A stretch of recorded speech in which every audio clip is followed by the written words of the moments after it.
Former President Barack Obama brought the United States into the Paris Climate Agreement by the mere stroke of a pen, asserting that it was only an executive agreement, not a treaty. Why? Well, because if it were a treaty, he would have had to submit it to the Senate, which would have had to approve it by a two-thirds majority of members present, something of which there was essentially no chance. Well, just 5 months after he took office, President Donald Trump announced that the United States would withdraw from the Paris Climate Agreement, but the withdrawal process took over 3 years, culminating, ironically, on our formal withdrawals being complete November 4, 2020, the day after the presidential election. Now, former President Joe Biden, who thinks he has won the election, announced that he will put us back into the Paris Agreement by his own executive action the day he takes office on January 20. Is there nothing President Trump can do to prevent that? We think there is, and tonight we discuss the matter with an expert on the topic, Marlo Lewis, a senior fellow of the Competitive Enterprise Institute. Stay tuned and invite your friends to join you on From the Stacks.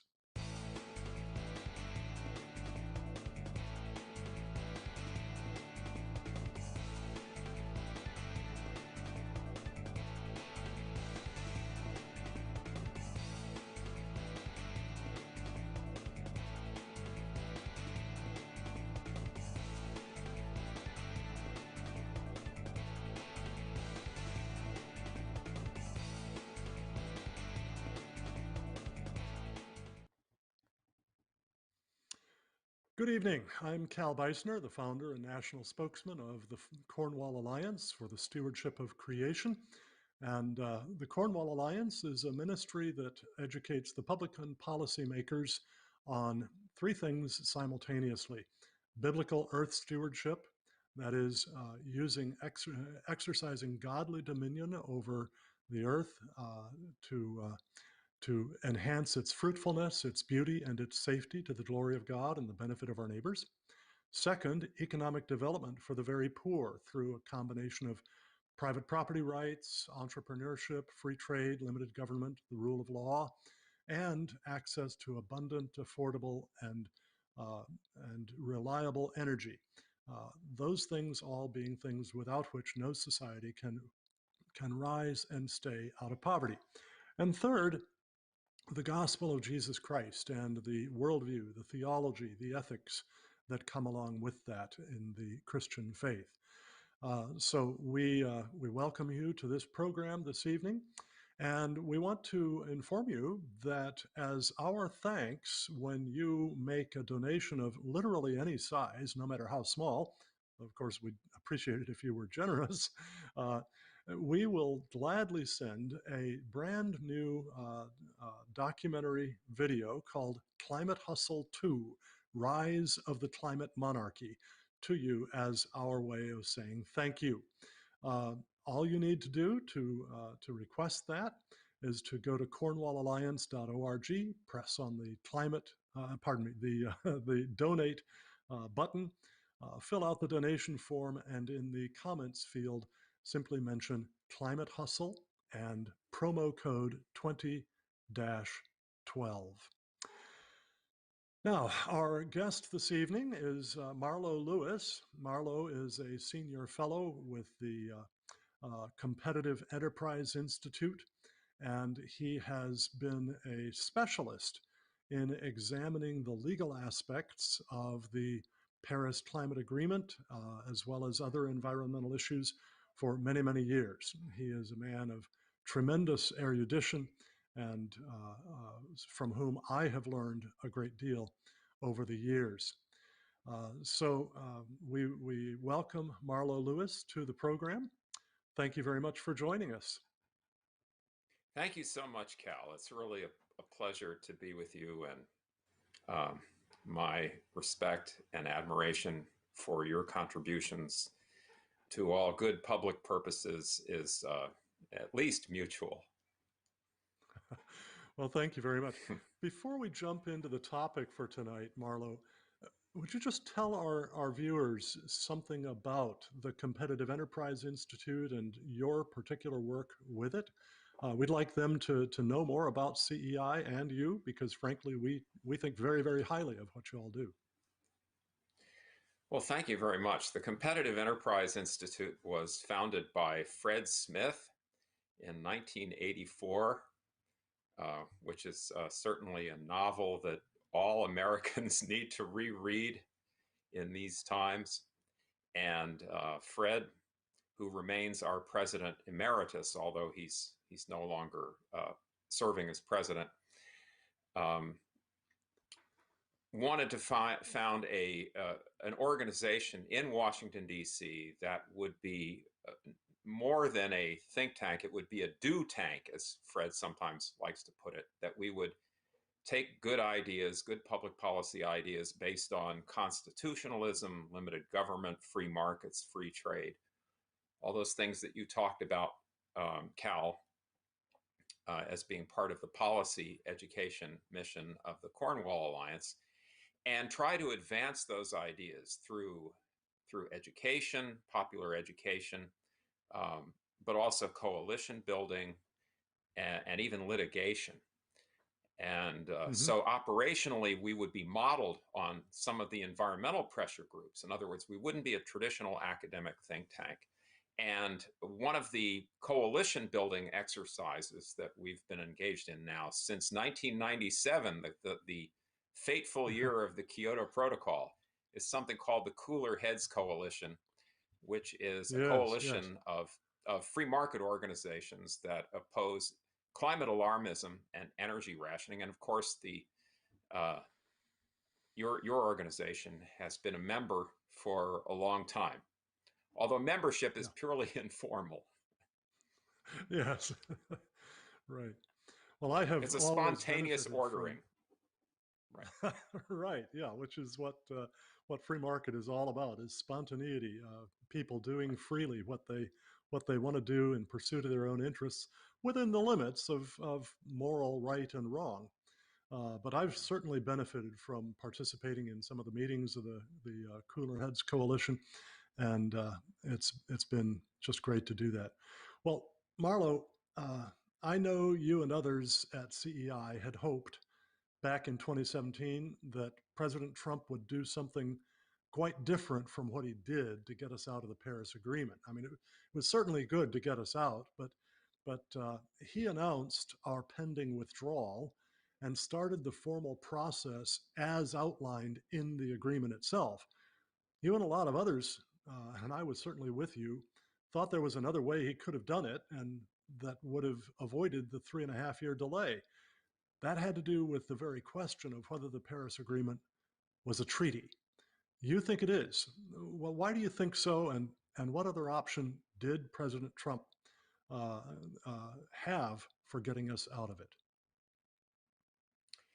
Right. Well, this term treaty is easily confused in people's minds because the word treaty can simply be a synonym for agreement, pact, and uh, so from the standpoint of international law, it is really no different than any other agreement between nations, especially no different than any multilateral agreement. Now, under the U.S. Constitution, we distinguish treaties from other types of international agreements um, uh, based on how they are ratified or approved.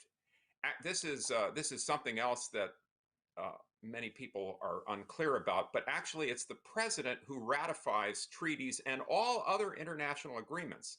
But there's a certain subset of those that the president can only ratify with the advice and consent of the Senate.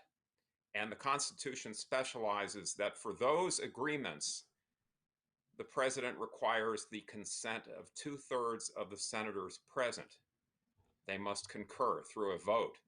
And so then the question is, well, which agreements should be submitted to the Senate for its advice and consent as treaties versus other kinds of agreements? For example, there are sole executive agreements, and that's what President Obama tried to classify the Paris Agreement as. And some of those agreements falls strictly under the president's constitutional authority. So a status of forces agreement with another nation dealing with military forces. So, for Mm-hmm. example, President Bush negotiated an agreement with Sweden to collaborate on the cleanup of environmental wastes on military bases. And for that agreement, he didn't need the Senate's advice and consent because it fell completely under his authority as commander in chief. And some Okay. agreements are so small level, they do not entail any consequences, let alone risks for the nation as a whole, that you wouldn't submit it to the Senate. So, for example, President Bush Mm-hmm. also concluded a number of bilateral agreements with several developing countries, some in Latin America, some in Africa, to promote environmental education in high schools. Um, Uh-huh. if you go back to the Federalist Papers and read what the Federalists said about treaties, basically where you need the Senate's advice and consent is if the agreement has consequences and risks for the nation as a whole.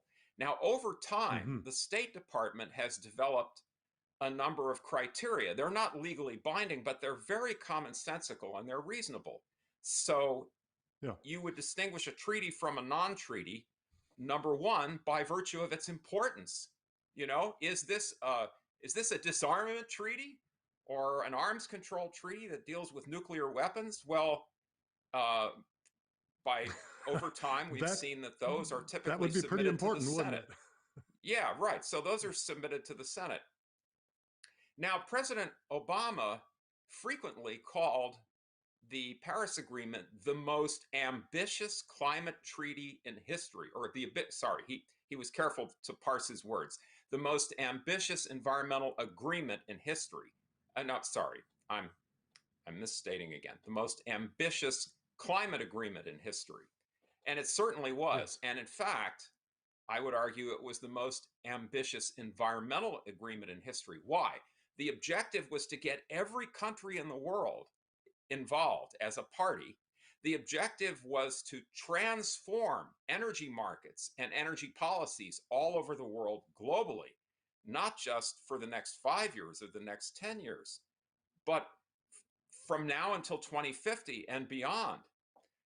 It also has a mechanism which is supposed to operate every 5 years to increase the level of ambition. So if you've committed yourself to this, if you have pledged to be part of it, it is expected that you will adopt more and more onerous government interventions in order to bring your country, and more comprehensive interventions to bring your country into compliance, not just with what people pledged that they would do in the year 2015, which was when the this agreement was negotiated, but every 5 years thereafter. And so what it looked forward to was locking the United States into what Obama called deep decarbonization. In other words, a restructuring of your whole economy to squeeze fossil fuels out of it um, over a long period, 30 years or more. And so that poses some very severe consequences for the people and economy of the United States. It creates enormous risks for the economy of the United States because, as you know, something like 80% of all our energy today comes from fossil fuels. And this treaty is designed to force us to abandon those fuels in favor of other fuels that today only provide, say, 4 to 5% of our energy. This is a highly risky thing.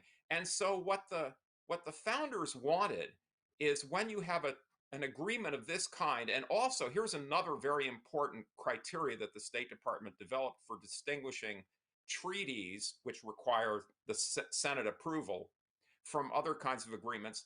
Does it require subsequent legislation by Congress to implement it? And of Mm-hmm. course, this Yeah. does. If you looked at all of the Obama administration climate and energy policies, not just the ones that they implemented, but also the ones that they proposed, it would still fall short of Obama's pledge, which was to reduce emissions 28% below 2005 levels by 2025, it would still fall about 35% short of that. And that's only stage one. Remember, every 5 years, you have to up the ante. You have to get more and more Yeah. Yeah. ambitious. So this could only be accomplished by a series of legislative actions by Congress. Does Obama unilaterally have the authority to pledge in good faith that subsequent Congresses are going to do this every 5 years? No, of Yeah. course Yeah. not. So that would be another reason why this is a treaty requiring the Senate to sign off on it. And why is it important that the Senate do this rather than the House, or rather than Congress as a whole, as by voting just 51% majorities in both chambers? The idea for a treaty is, if you're going to lock the country into some policy arrangement with other nations for many years, decades, you've got to make sure there's broad-based support. And the way you do that is through the Senate, because every state gets the same number of votes, 2 votes. And so to Right. get Right. a 2/3 majority in the Senate means really that the whole country thinks this is a good idea, not just a section, not just Yeah. California, not just San Francisco, not just New York, Right. not just the Reggie states, the New England states, but the whole country. The vast majority of the country is on board with this. That's what the treaty ratification provision is designed to ensure. And Obama just ran around that. He bypassed it. He said, I'm going to do this by pen and phone, as if it were just a bilateral agreement to promote environmental education in secondary schools. Which is why you at the Competitive Enterprise Institute and we at the Cornwall Alliance really thought that instead of following through the provisions in the Paris Agreement for how a country could leave it, um, President Trump should have just simply said, no, President Obama had no authority to put the United States into the agreement because this is a treaty, not just an executive agreement. He did not present it to the Senate for advice and consent. Therefore, we have never been members of the Paris Climate Treaty. And Mhm. so, bye bye, folks. That would have been effective instantaneously with no need for us to go through any hoops or anything else like that. But of course, President Trump didn't do that, and therefore, President Obama's action getting us into it, uh, though President Trump could take us out by his own executive decision, following the procedures outlined in the agreement itself, nonetheless, we still were stuck in it for another 3.5 years after he announced that he was going to get us out. And that leaves us in the situation where a new president can put us right back in just simply by declaring, okay, this agreement that President Trump didn't like, I like. So we're going back into Paris. Uh, and so Biden, if indeed he's inaugurated January 20, could get us back in the same way Obama did. Now, how might that be prevented now, or at least made a whole lot more difficult?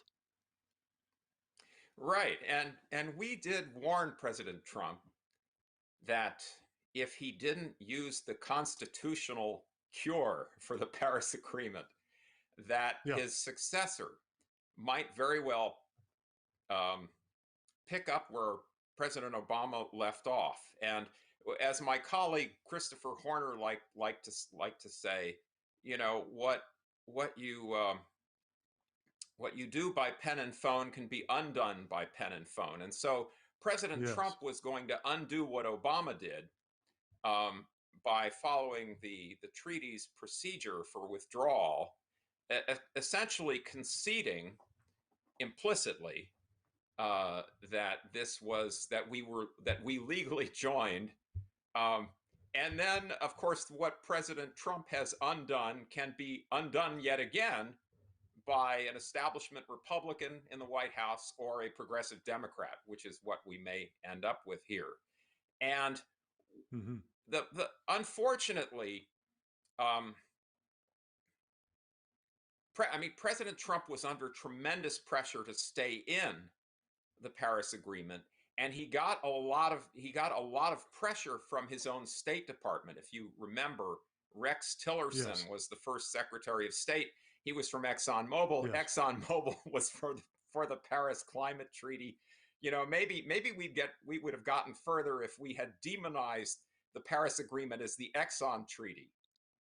But we didn't think of that at the time, because the for some of your listeners may not, or viewers may not be aware that the green organizations hate ExxonMobil, even though ExxonMobil is for a carbon tax and is for the Paris Agreement. But that's Yeah. that's just kind of a little joke I was sharing with people there.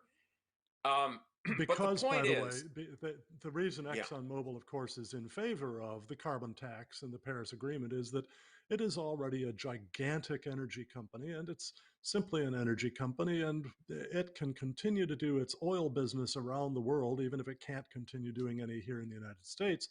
But it also hmm, has the means to invest heavily in wind and solar and other things that supposedly would replace the the fossil fuels.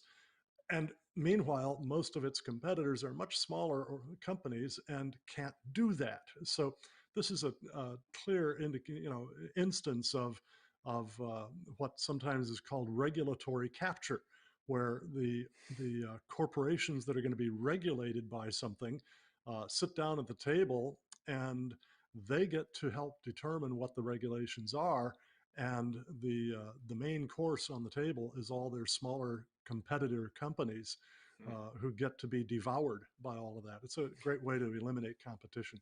But I mean, that's kind of beside the point at this point. Nonetheless, yeah. you were talking about Trump and how he handled this. Okay, so anyway, yeah. What we were proposing was a highly unconventional solution, because in almost all cases that I know of, when a president submits a treaty for its advice and consent, it's usually because he supports it. But because Trump is a disruptor, and a guy who wants to find out what works, very pragmatic, and is not beholden to conventional ways of doing things, we thought maybe he would be Hmm. willing to try something much bolder and more effective, which is submit it to the Senate with the understanding, which can be openly communicated, that I don't like this treaty. I think it's a treaty. Obama said it's not a treaty. I say it is a treaty. Now, you, the Senate, you have a shared power with the executive in treaty making. And so your view as to whether or not it's a treaty also matters. And Mitch McConnell, I want you to stand up and say it's a treaty, and I'm against it. And again, in order to approve a treaty that's submitted to the Senate, it takes a 2/3 supermajority. There was no Hmm. prospect that that would happen even under Obama, when there was a Democratic majority in the Senate, which is why Obama pretended that it was just another executive agreement that he could ratify, or as he put it, accede to, on his own authority. But now that you have a Republican Senate, and at the time you also had a Republican House, that was the optimal time politically to submit this agreement to the Senate, with a request that it be voted down. And although that wouldn't preclude the next president by law from saying, I actually think it was an executive agreement. President Obama was correct. I'm going to just join it with pen and phone. It would have created a tremendous political barrier, because if it fails in the Senate, you can say that proves that this agreement does not have broad-based popular support, that the American Yeah. people's representatives who are authorized to deliberate on treaties have rejected it.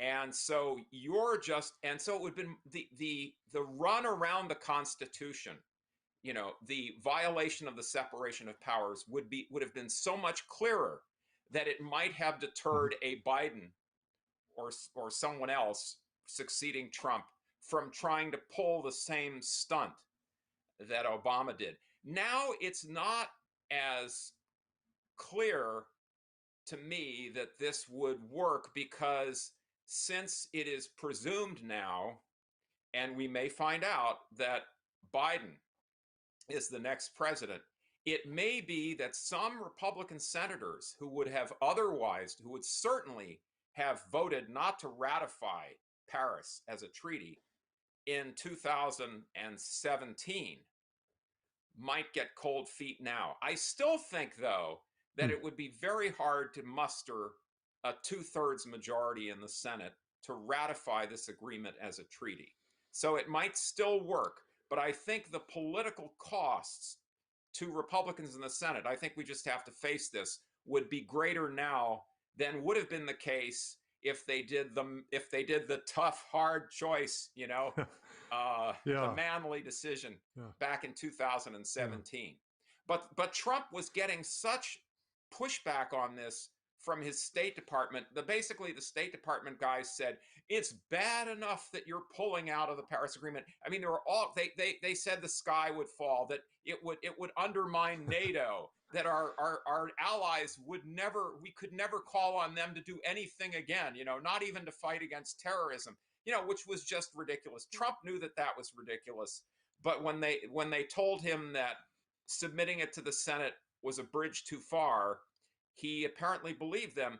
And I think maybe I wasn't a fly on the wall, so I don't know what they said, but it's likely that they said something like, "You don't want to establish a precedent that limits your freedom of action. There may come a time when you want to uh, negotiate an agreement that you can't get through the Senate, and you would have tied your hands. You couldn't do it as an executive agreement if you want to. So to keep all of your options open in the future, this is the best way." Maybe they made some argument like that to try to appeal to his self-interest as a chief executive.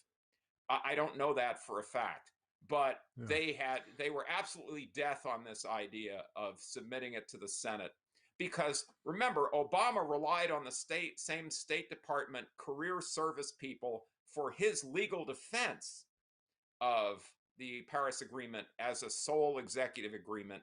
And so this whole State Department was already invested in this interpretation that, despite the Hmm. fact it had grave consequences and risks to the nation as a whole, depends absolutely on subsequent legislation by Congress. It's still just a little executive agreement, not anything requiring the Senate's advice and Yeah, consent. yeah.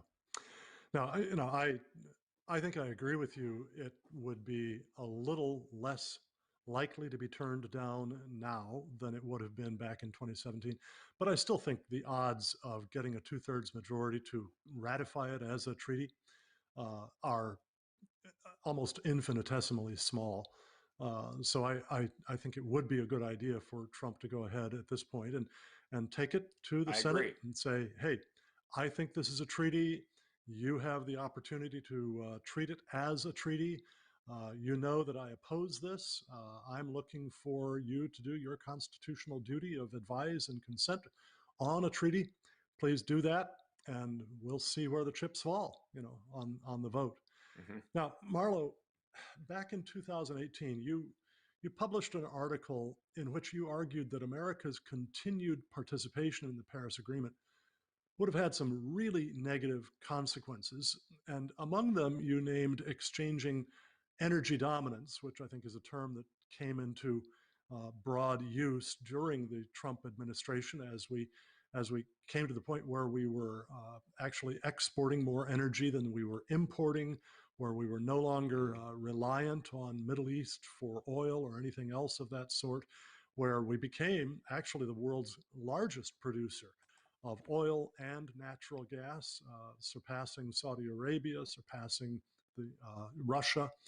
Um, you mentioned that if we had stayed in the agreement, we would have been exchanging energy dominance for what you and President Obama before you called deep decarbonization. Well, what do those two terms mean, energy dominance and deep decarbonization? And what is it about the Paris Agreement that makes choosing between those necessary? Okay. Energy dominance is really a term coined by President Trump to describe his pro growth energy agenda. President Trump wanted to protect the U.S. energy sector from political predation by progressive politicians. And in other words, he believed that once you protect rather than persecute the U.S. energy sector, it will flourish and it will soon Mm-hmm. overtake Russia and Saudi Arabia, and that the United States will be the world's dominant energy producer, the leading energy producer, and the leading energy exporter in the world. And this will be a source of immense job creation in the United States.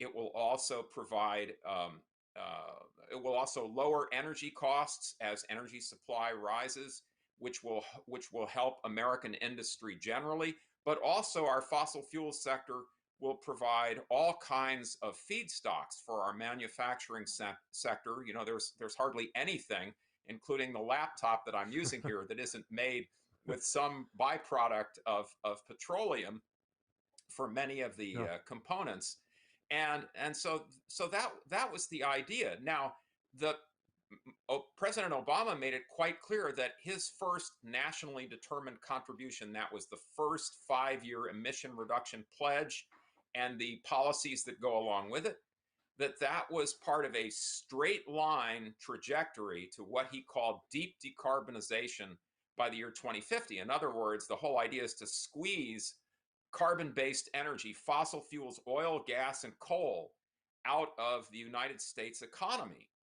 And uh, so there's really no way that you can combine those two things. The only possible way would be if somebody developed some form of very inexpensive carbon capture and storage. In other words, that there's some very cheap, easy way to capture the carbon dioxide emissions that are inseparable from combustion and prevent them from entering the atmosphere. Well, there is no such technological breakthrough now or in on the horizon. And so it means that you can't pursue both of these policies simultaneously. You really have to pick one. And the reason why you have to pick one, see, um, Vice President Biden tries to finesse this by saying, well, I don't want to ban these things outright, or I only want to ban fracking on federal lands, not on private lands, not on state lands. It's that energy investments are very long term, 20, sometimes 30 years. And so, in order to attract capital into the oil and gas sector, there has to be some assurance that the government isn't going to put the kibosh on you, is not going to bankrupt you, 10, 15 years down the line by, say, imposing a Mm-hmm. carbon tax that gets increasingly costly from year to year. Now, the Paris Agreement, now, you mentioned the Paris Agreement specifically in this regard. The Paris Agreement is informed by a climatology uh, by the United Nations, which presumes that the objective is to limit global warming by 1.5 degrees ideally, but by no more than 2 degrees. And according to their science, which is all based on assumptions about climate sensitivity, in other words, how much the climate reacts to an increase in greenhouse gas emissions, I think all of their models are overheated and overestimate that. But if you accept their science, and of course, all the member nations of the Paris Agreement do, then it means that we've got to start decarbonizing now. We've got to ratchet down. In other words, no new fossil fuel energy projects after 2030. Well, if we have, and you see that even in reflected in Vice President Biden's sort of junior varsity version of the Green Yes. New Deal, where he says, no new, uh, you know, uh, we'll have zero carbon electricity by 2035. Well, basically, what you're telling people is this is a dying industry. What has just emerged under President Trump as the world's leading energy sector is actually a dying industry. Why is it dying? Because we're going to kill it. And so people, smart investors, will pull their capital out early. They won't wait until their stock price tumbles to zero. And so instead of getting capital investment, you'll get capital flight. And so that's the choice facing America. And there's no way to square this circle. You've got to pick one. Either we're going to be the energy dominant nation, and we are because we're going to get government off the backs of our energy sector, or we're going to have deep decarbonization, which means that we'll have a Yeah. lot less energy. Energy will be a lot more costly, and the economy will be way less productive. Yeah, what you just described in terms of government changing policy so that it begins to punish activities that it previously rewarded actually reminds me of what happened truly to the whole coal industry. Back in the 1970s and the 1980s, the federal government took a very, very strong pro coal perspective, priority, and excuse me, adopted all sorts of measures to encourage the development of more coal mines, the building of more coal fired power plants, and things of that sort as a means of reducing America's dependence on Middle East oil, which it saw as a handicap in terms of national defense. And so you had you know many large companies formed or enlarged to continue to mine coal and to build and run these coal-fired power plants. And then all of a sudden, with the fears of global warming, and particularly with uh, the activities of the partly the Bush administration and then certainly the Obama administration, you had the federal government turning around, doing a 180-degree turn, and instead trying to squash much of the coal industry. Well, a lot of folks in that industry, I think, were perfectly justified in saying, wait a minute, you encouraged us for 30 some years to be making these investments, and now you're pulling the rug out from under us. This is certainly unjust. Well, what we're facing is the same kind of thing happening now if we continue in, or if we, pardon me, return to the Paris Agreement, not just to coal, but to oil and natural gas as well. And that, I think, is economic disaster lurking around the corner. Well, you've made brief mention, Marlo, just a bit Mm-hmm. ago, to what you called the scientific basis of the of the Paris Agreement, and you made some reference to computer climate models, and you're skeptical about those. I think you said they're overheated. Um, Yeah. well, isn't modeling just a common aspect of science? What's wrong with climate models? Well, there is a strong um, political pressure that's exerted on climate scientists, and also economic pressure. I mean, what makes climate science fundable by governments is the narrative that this is really, really important. So important that some people think that it's an existential threat, and and uh, and yet it's very hard for them to sell their policies without trickery, uh, of the kind that we've just been describing with President Obama saying, well, it's just an executive agreement. It's also the most ambitious climate agreement in history, but it's just an executive agreement, so I can do it without really getting anyone's advice and Yeah. consent. So there's this tremendous pressure when the first alarmist sales pitch fails to to make the next sales pitch even more alarming. It's you get what this narrative that I'm sure you and I have joked about this before. It's always worse than we thought, you know. Yeah.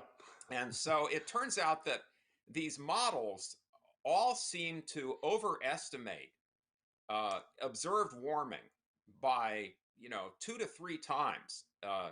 For Hmm. example, our friend John Christie, who runs the satellite program down at the University of Alabama in Huntsville, shows that in the tropical mid atmosphere, which is a very important region climatologically because that's where much of the sun's energy comes into the climate system, is in those tropical latitudes, that these models that are used to make predictions about how warm the world is going to get if we keep emitting greenhouse gases overshoot the warming of the last 40 years by 2 to 3 times.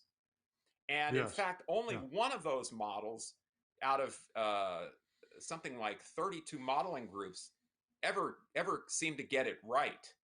And if we were doing good science here, you'd take the one model that actually hindcasts the last 40 years accurately, and you do assessments, what are called climate assessments, which are, in other words, just predictions of what might happen over the next 80 years. You'd use that model, the accurate one, as the basis for the assessment. Instead, Yeah. they like to take the average of all the errant, of all the, inaccurate models, and that one model that gets it right. And they say, well, that's the consensus of science, that average of all the models that are over predicting what has already occurred. So that's one problem. The other is they run the models with what are called representative concentration pathways. That's just a fancy word for an emission scenario. In other words, you have to Yeah. make a prediction also as to how fast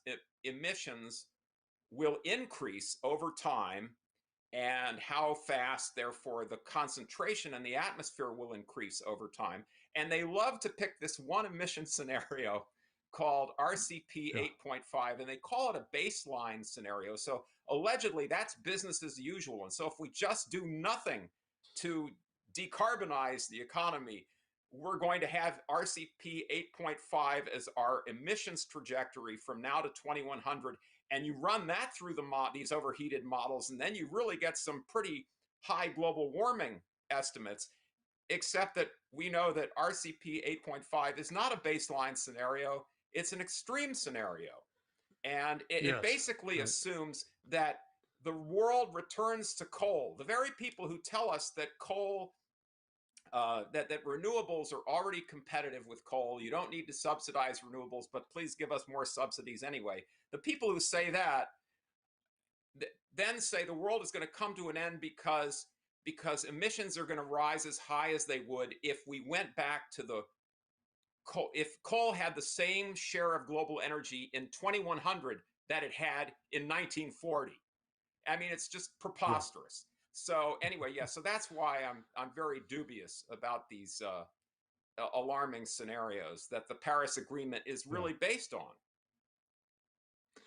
Yeah. In fact, a week before last, we had Dr. Roy Spencer, who, you know, of course, is John Christie's colleague there at the University of Alabama, on our program. And he talked at considerable length about the problems with the computer models, explaining what is wrong with those. So I just invite our viewers to go to uh, Dr. Roy Spencer. That's drroyspencer.com if you want to see some of his treatment of this sort of issue.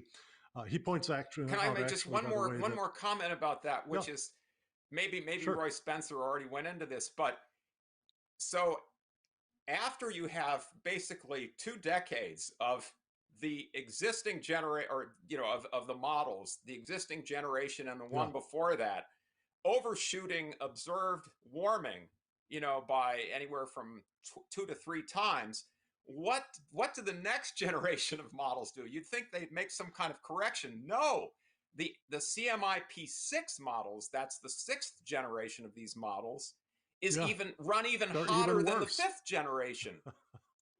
Yeah, Yeah, You absolutely. know, And so what we're seeing, I think, is politics driving science instead of science being independent of politics. And politics properly isn't even driven by science either. Science can tell us what. It cannot, what is. It cannot tell us what ought to be or what we ought to do about it. Those are correct. ethical, political, social decisions to be made. Actually, when you and I were talking earlier by phone today, Marlo, you you described you compared the United States staying in the Paris Agreement to being a member of a club in Hmm. which all the other members constantly pressure you to do things against your own best interests. You put it in such a good way. I'm not sure you can remember exactly how you put it. I can't, but I'd love Okay. it if you could. How did you Yeah, well, describe that's that the club thing about membership? the yeah, that's the ingenious thing about the Paris Agreement. It was sold to us by President Obama as a no risk proposition because it's not binding, he said. It's not enforceable. Now, that's only true as a matter of international law. In other words, there are no penalties in the agreement itself for not complying with it. Um, but number one, uh, it actually has already become a basis for litigation in certain countries like Spain, Hmm. and it's Hmm. certainly a basis for litigation in several of the lawsuits, the climate lawsuits here in the United States. That they'll all say, "Well, you signed up. The United States was a member, or Spain, you're a member of this treaty, and you're not living up to your promise, and so we're going to sue you." And courts, all you need are activist judges, and then you can turn a allegedly non-binding treaty into a great deal of legal risk for your companies, for your economy.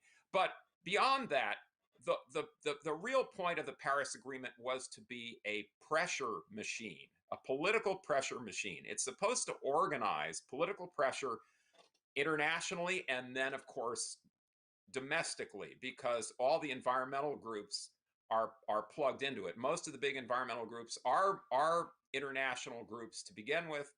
And so what you want is a whole bunch of people getting hysterical that we're not living up to our promises. And what Obama understood is that Americans really admire leaders who are promise keepers. That's one of President Trump's great Yeah, attributes. In fact, yeah, it's what, he keeps his promises. So if a government promises to do something, even if it's not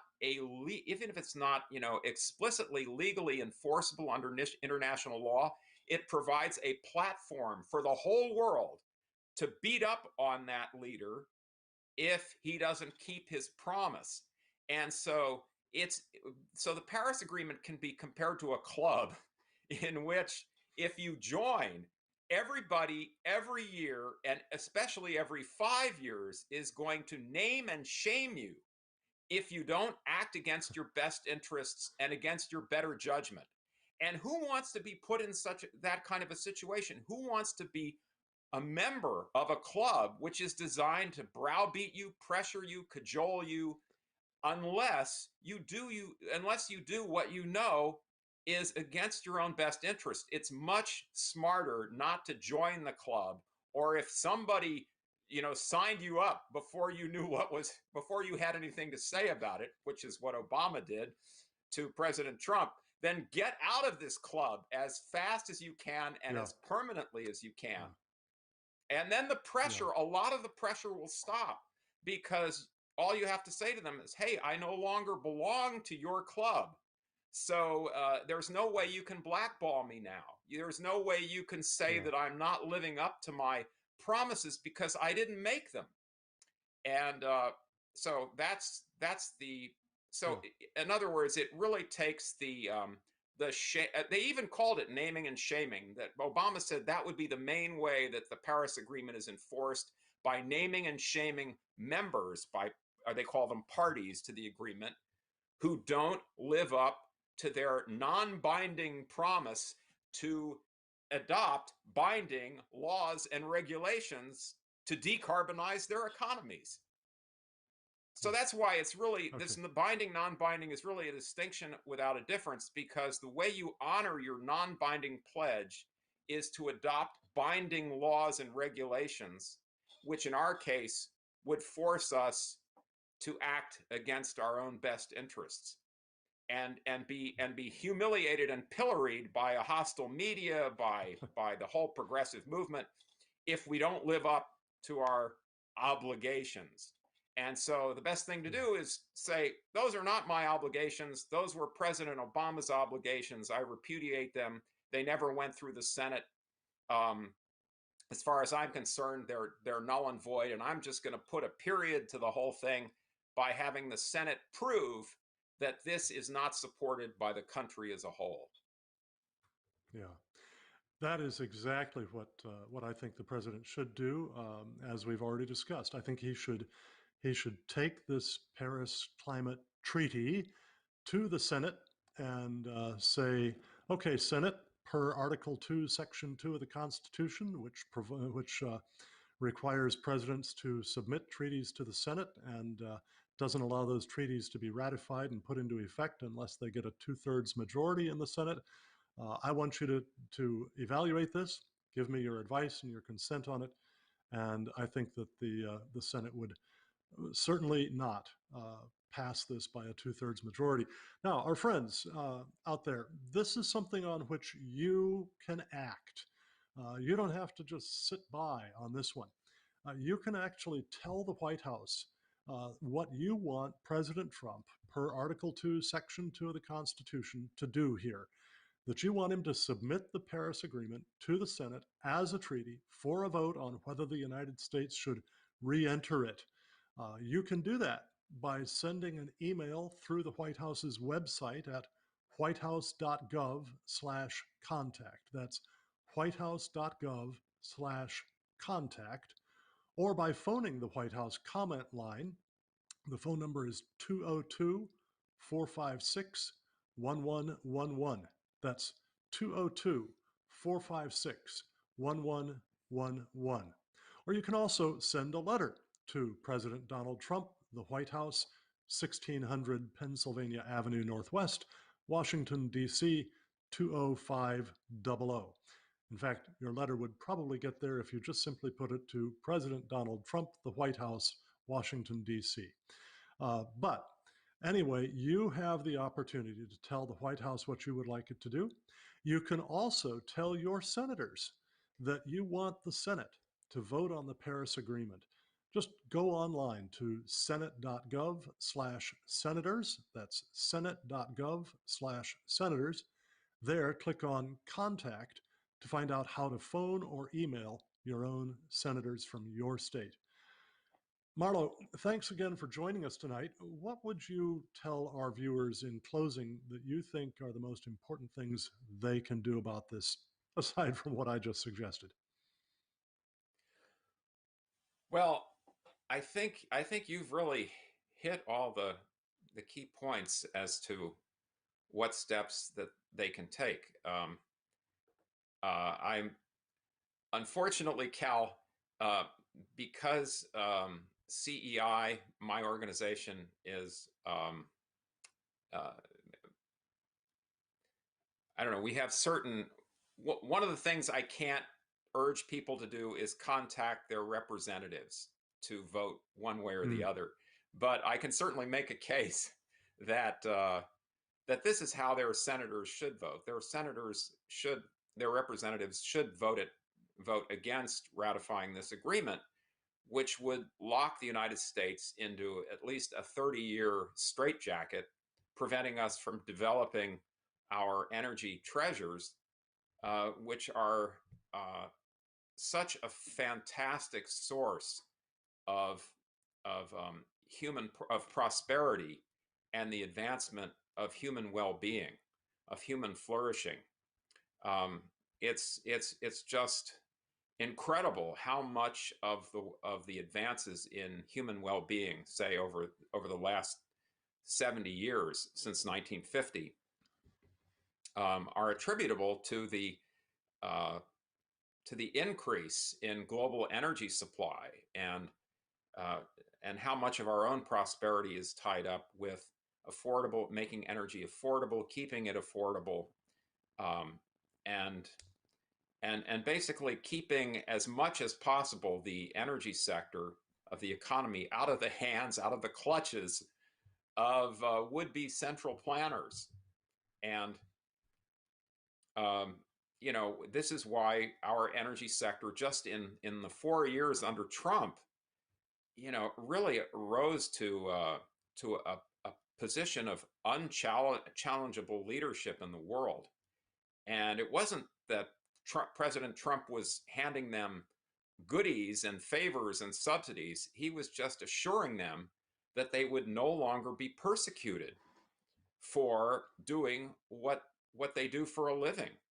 And Yeah. under a Biden administration, unfortunately, I think we're going to see exactly the reverse of that. Uh, Vice President Biden has already talked about prosecuting executives of fossil fuel companies. Why? Because they didn't toe the Progressive Party line on climate change. And of course, we know that Mm-hmm. you know most of the progressive movement, people like Senator Elizabeth Warren, Ocasio Cortez, they would all like to put fossil fuel executives in jail for alleged crimes against humanity. Of course, none of them would even have a career, but for the mobility and prosperity that an energy rich, energy abundant society provides. And so that's I think that's just something to remember, that the stakes here are really very high, because um, gasoline prices were low by historical standards even before the COVID, and emergency and the lockdowns destroyed demand for gasoline, because nobody, because commuting went way down, so did a lot of Right. commerce. Right. But that those low energy costs, are an advantage to every business in the United States, large and small, having And every family. inexpensive energy that we can afford. And then a booming energy sector is itself a major source of job creation. And something else to think about too is the geopolitical benefit of this. I mean, President Trump has been able to negotiate a series of peace agreements between Israel and several Arab states. This was, I mean, the the diplomatic establishment in Washington D.C. would never have predicted this. But one of the reasons is that that we have taken over as the world leaders in oil production and natural gas production. It really, we're no longer anywhere near dependent on OPEC, and so their geopolitical position has sunk and ours has risen. But if we kneecap the energy sector in the name of climate change, we're going to be headed back to the old days, where everybody felt insecure. Every American felt insecure about energy and tiptoed around, despots in the Middle East, afraid to offend them and stand up for American interests there. That's just kind of icing Yeah. on the cake. But I think Yeah. that's a real concern, is that there's been this amazing shift in the politics of the Middle East in the last 4 years, which is related to the shift in the global energy picture. And now the progressives want to ruin that in the name of climate change. Yeah. Well, Marlo, thank you again very, very much for being on the program with us. Thank you, by the way, also for your careful words about people contacting members of Congress. Our point is that people do need to let members of Congress know what they want. If they agree with us, that's fine. If they don't agree with us, that's fine too. That's the blessing of living in a democratic republic, where all of us get to express freely our desires and have a government that governs by consent of the governed. So that's what we want to see happen, is for people to freely communicate their ideas to their leaders. But thank you so much again for joining us this evening, Marlo Lewis. Friends, our guest next week will be Dr. Jay Richards, co-author of the book, The Price of Panic: How the Tyranny of Experts Turned a Pandemic into a Catastrophe. Join us for an exciting and eye-opening discussion of the medical, scientific, economic, legal, and moral aspects of our government's responses to the coronavirus pandemic. And remember, throughout the month of December, as our way of saying thanks when you make a donation of literally any size, we'll send you a free copy of the DVD Climate Hustle 2: Rise of the Climate Monarchy, a fast-paced, hard-hitting documentary that exposes the craziness of climate alarmism. All you have to do is go to cornwallalliance.org, click on the donate button, complete your donation, and in the comments field request Climate Hustle 2 and mention promo code 20-12, and your donation will be 100% tax deductible. Thank you again for joining us tonight. Look forward to seeing you next Tuesday.